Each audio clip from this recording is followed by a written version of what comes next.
Қайырлы күн, құрметті студенттер. Бүгін бізде қазақ тілі сабағы. Бүгінгі сабағымыздың тақырыбы морфология. Сабақтың мақсаты морфология туралы студенттерге жалпы түсінік бере отырып мағынасын ашу. Яғни сөз таптарына тоқтала кетсек. Ол атауыш сөздер, көмекші сөздер және одағай. Солардың бірі зат есім. Зат есім дегеніміз ол заттың, құбылыстың атауын білдіретін сөз табын біз зат есім дейміз. Кім, не деген сұраққа жауап береді? Мағыналық жағынан зат есімдер жалпы есім, жалғыз есім, деректі, дерексіз болып бөлінеді. Ал енді жалпы есім дегеніміз не? Ол жалпыламай айтылатын есім сөз, ол жалпы есім болып табылады. Мысалы, тау, құс, адам, өсімдік. Ал жалғыз есім ол жер су аттары, адам аттарына байланысты айтылатын сөздерді біз жалғыз есім дейміз. Мысалы, Алатау, Айгүл, Ақтөбе, тағы басқа. Деректі зат есімдер қолмен ұстауға, көзбен көруге болатын заттарды біз деректі зат есім дейміз. Кітап, дос, су, тағы басқа. Ал дерексіз зат есімдер көзбен көруге, қолмен ұстауға болмайтын заттарды біз дерексіз зат есімдер дейміз. Мысалы, ауа, бақыт, ой, арман, тағы басқа.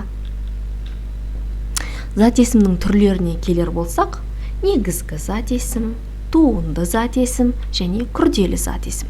Негізгі зат есім дегеніміз тек түбірден жасалған. Мысалы, отан, ер, есім. Ал туынды зат есім дегеніміз ол жұрнақ жалғану арқылы жасалады. Мысалы, қуаныш, шаттық, тағы басқа. Күрделі зат есім екі немесе бірнеше сөздің бірігуі, қосарлануы, тіркесуі, қысқаруы арқылы жасалған. Мысалы, аққу, дос-жаран, казу. Екінші сөз табымыз сын есім. Сын есім дегеніміз не? Сын есім дегеніміз сапасы, сыны, көлемі, түр-түсін білдіретін сөз табын сын есім дейміз.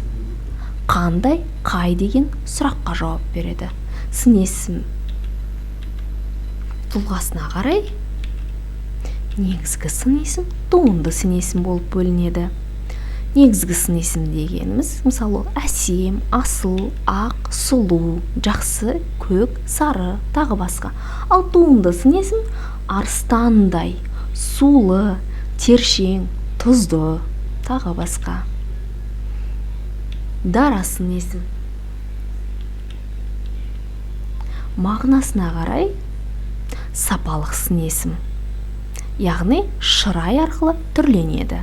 Одан кейін қатыстық сын есім, ол басқа сөз табынан жасалған туынды сын есім болып табылады. Мысалы, сапалық сын есім көк, қоңыр, ақшыл, сарғыш, тағы басқа. Ал қатыстық сын есім шаңды, таулы, мақтаншақ, тағы басқа. Сын есімнің шырайларына келер болсақ, бірінші жай шырай, салыстырмалы шырай, күшейтпелі шырай және асырмалы шырай. Яғни сын есімнің 4 шырайы бар. Мысалы, жай шырай ол түбір күйінде салыстыру белгісіз жоқ шырай болып табылады. Мысалы, сары, көк, ақ, қызыл. Салыстырмалы ол жай шырайға жұрнақ арқылы салыстырылып жасалады. Мысалы, сарғыш, қызылырақ, тағы басқа. Күшейтпелі шырайға келер болсақ, ол сын есімнің алдына күшейтпелі буын арқылы жасалады. Мысалы, сап-сары, ып-ыстық, ұп-ұзын. Асырмалы шырай сын есімнің алдына күшейткіш үстеулері арқылы тіркесіп жасалады. Тым ерсі, өте қызыл, аса терең. Үшінші сөз табымыздың түрі ол сан есім.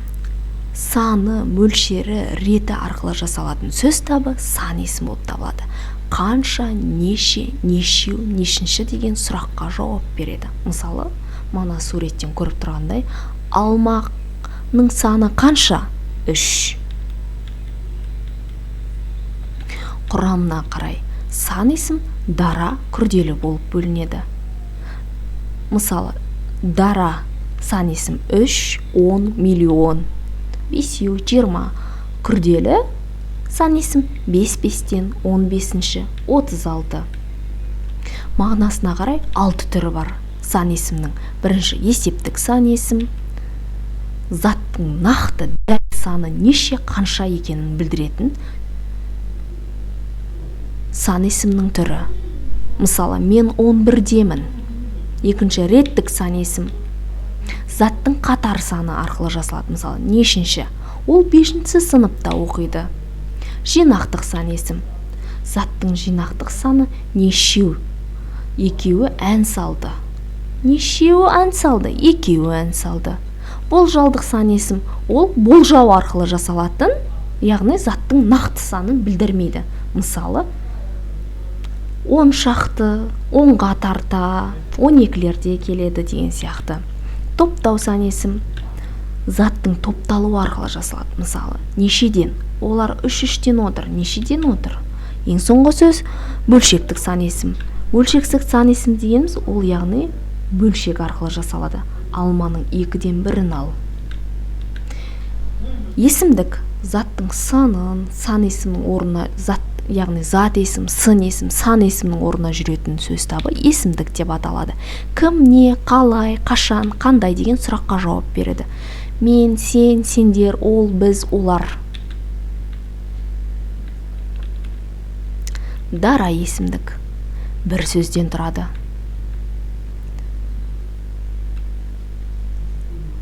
Дара есімдік 2-ге бөлінеді. Негізгі туынды.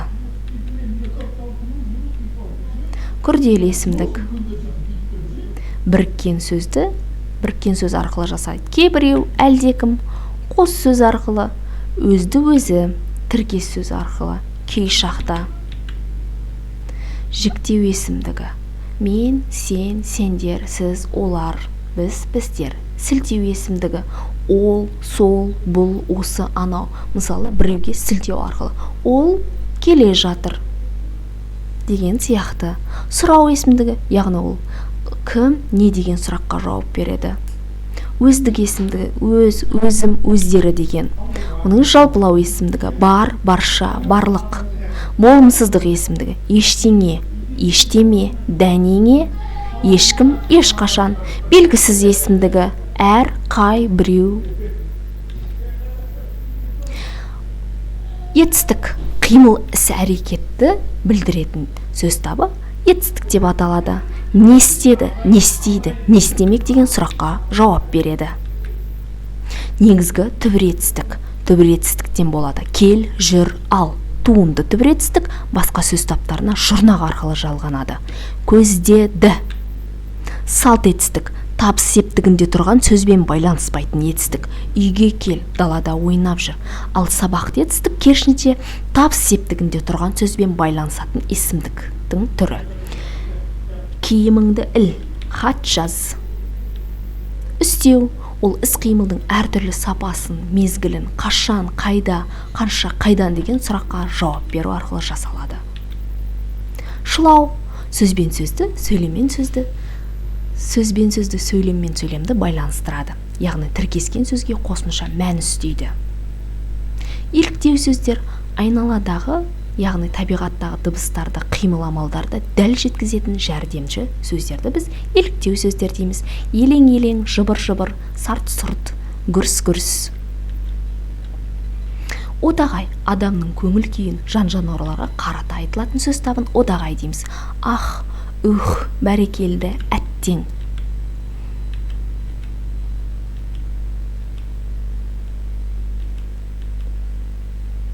Сөз таптарын табу керек.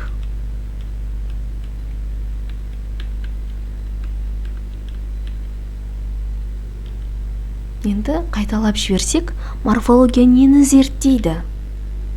Қандай сөз таптарын білесіңдер? Назарларыңызға рахмет, сау болыңыздар.